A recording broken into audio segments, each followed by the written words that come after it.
Y'all excuse the wheel. We got to get some more stripper tomorrow. Continue to strip so we can get it down and get it painted.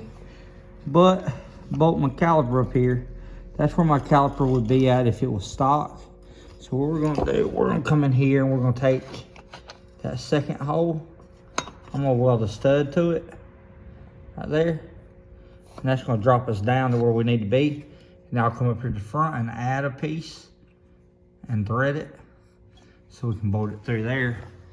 And that way our wheel will get our brake down where it's supposed to be at. One thing, one of these bearings or drag, I don't know if this right here, I really want to redo this.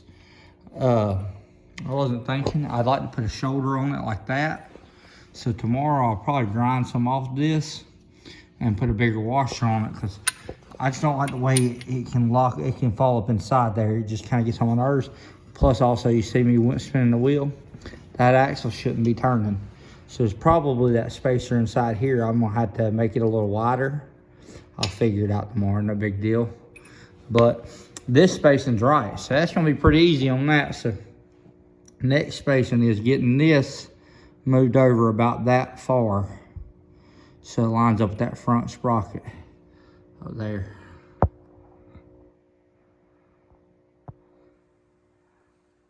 So we gotta build a piece and move the sprocket over, but that'll be easy. Like I said, I'll go back there and check all my bearings, figure out which one's loaded, which one's causing it to act stupid. I'll get my brake stuff. I'll get the paint stripped off the wheel and get it repainted. It won't be too bad. Like I said, I cut a couple of pieces off my swing arm tonight, my little chain guard pieces. I'm gonna respray it or whatever. I just went ahead and painted it for now. It's not looking bad. We getting there, like I said. At least the wheel's on it and we can get the rest of it figured out. If you look, there's some witness marks right there. You see that? See a little bit of shiny stuff on that aluminum? I think what was rubbing was this. So what I did, if you can tell, there's a taper. I went through and took this and I grinded it so there's a little bit more play right there. So I think what was dragging around on it was just touching. We'll check it again. Let's see. There you go. All it took was a little bit of finessing. Still gonna add a washer over on that side because I don't like the way it can dig into the swing arm. But all in all, we got a wheel, she's rolling. Even though it's on backwards. I just now realized. But it's same principle. Let me pull it off, flip it over and see what it does. There you go, flipped around. Tighten all the way down this time to make sure that wasn't causing no issues. So we got our preload right on everything. Now we try to get this ugly wheel straightened out. We get the swing arm cleaned up and painted. I'm gonna trim off a couple of these brackets to clean it up a little bit, like I did that side. Do a little touch-up paint. Come through, take this right here. Get my caliper mounted. I'll have my back brakes on it. Just gotta get my sprocket. I'm gonna go ahead and go put some money in the bank right quick. Go and order all the rest of the stuff I need, but all in all, we good.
Would you look at this dumbass?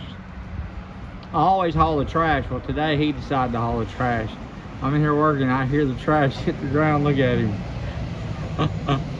You got a cigarette in the mouth.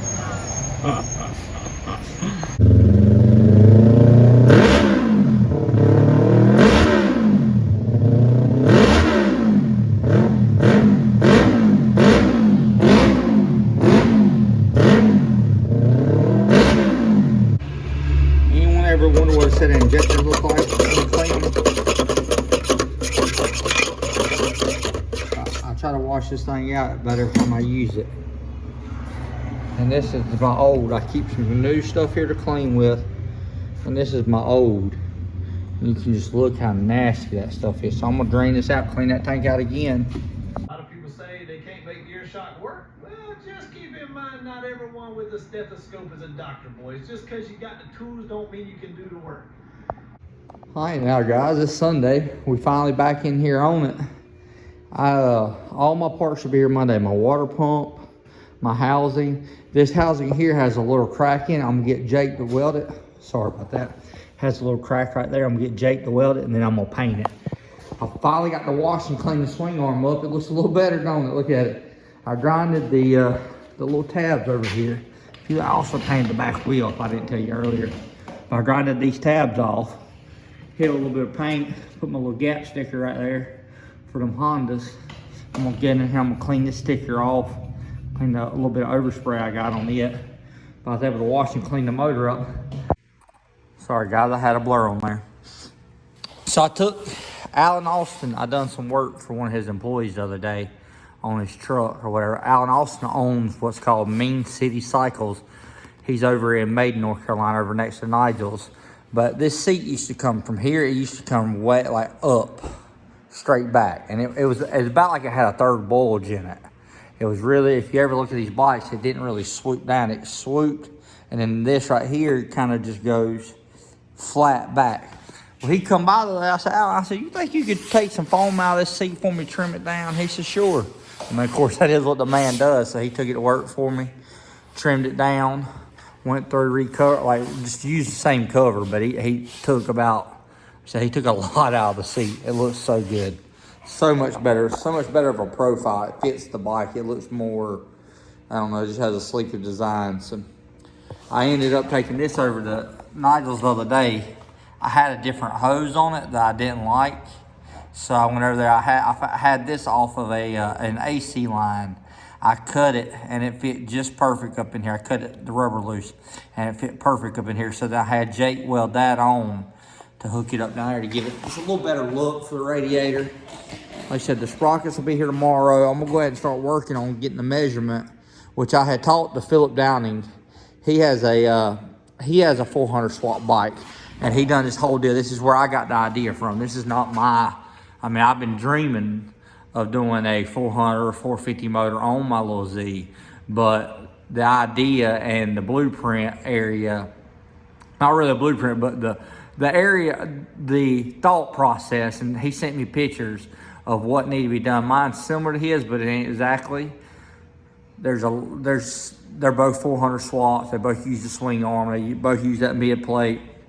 They both attach similar in the same area.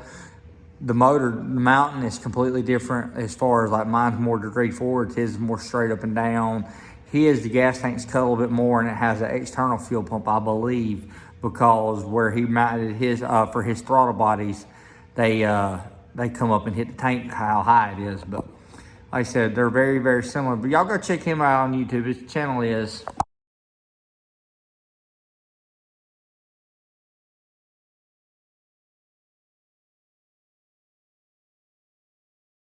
called Dumbbell Spotter.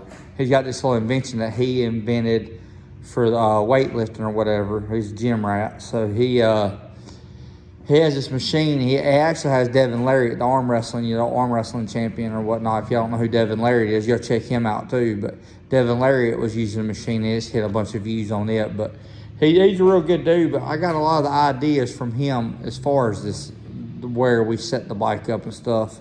And I had to thank him. Like I said, we're getting there. We're getting it. Like I said, I'm gonna go through and I like the way the seat is. I gotta go through and get my sprockets on it.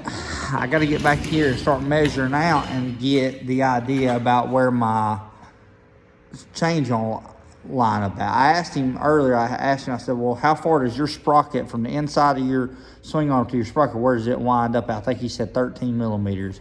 So I'm gonna measure mine here, and I'm gonna put all my spacers back in the wheels because I painted them. So I'm gonna work on getting my back brake mounted, and I'm gonna get the spacer in the wheel and see if we can get a measurement and see if my measurement comes up to be what his measurement is.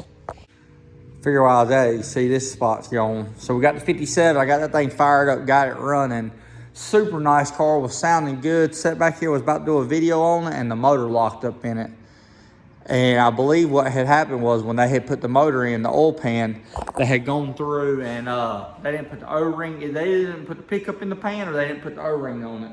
But it runs for about 30, 45 seconds, and that thing just went whoop. Figure I'll show y'all some of Ghost too, since I ain't had no videos of it here lately. So we got the body lines pretty close to where we want them at. It really needs to be put some primer on, some sealer on it or whatnot. The back floor, I haven't patched yet. Let me turn my camera on, my light on. Back floor still has to be patched. So I'm gonna actually, I had talked to Nigel. Nigel asked me about painting this car the other day. So I told him, I said, honestly, I said, you'd probably be better off. I said, if you just get your car back to a roller, bring your car to me, and take my car to your shop. I said, you can finish doing my bars in the back and doing my anti-roll bar, and I can do the body work on your car and get it painted in the next few weeks. So the next few weeks, y'all keep a check out. We're gonna have Nigel's hot rod over here. I'm gonna get it painted. Then we're gonna get this thing painted after that. But he's gonna get my floor patched up in the back and get my bars ran. So hopefully all that works out, and we'll get these race cars back together. Eric, give me back my motor, we'll be good to go. So I just gotta get that thing, gotta get it right. So be ready for racing. So I look back at our text, and it's 18 millimeters over is where it's at. So basically I can scribe a mark on this thing at 18 millimeters, and that's what the distance I can go through and measure. Well, I can go down here and measure too if I need to, but like I said, 18 millimeters over. So that's how much we need to move it over. So that looks like about a solid inch if I had to guess. Let me measure it real quick. So it's 41.82. If you subtract 18 from it, that comes out to be like 23.82 millimeters is how wide of a spacer I need. So let's shrink this down. So let's go, sorry.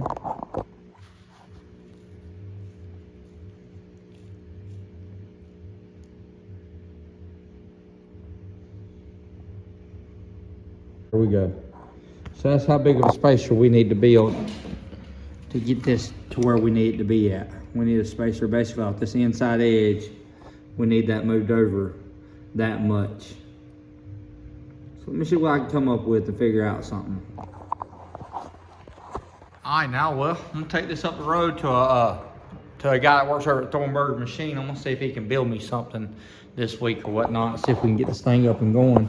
Like I said, all the parts should be here Monday, and I should be able to start getting the water pump and all the other stuff on it and get this thing ready to go, other than just building the spacer right here. So please like, share, subscribe, and comment. I'll see you one later. Appreciate it.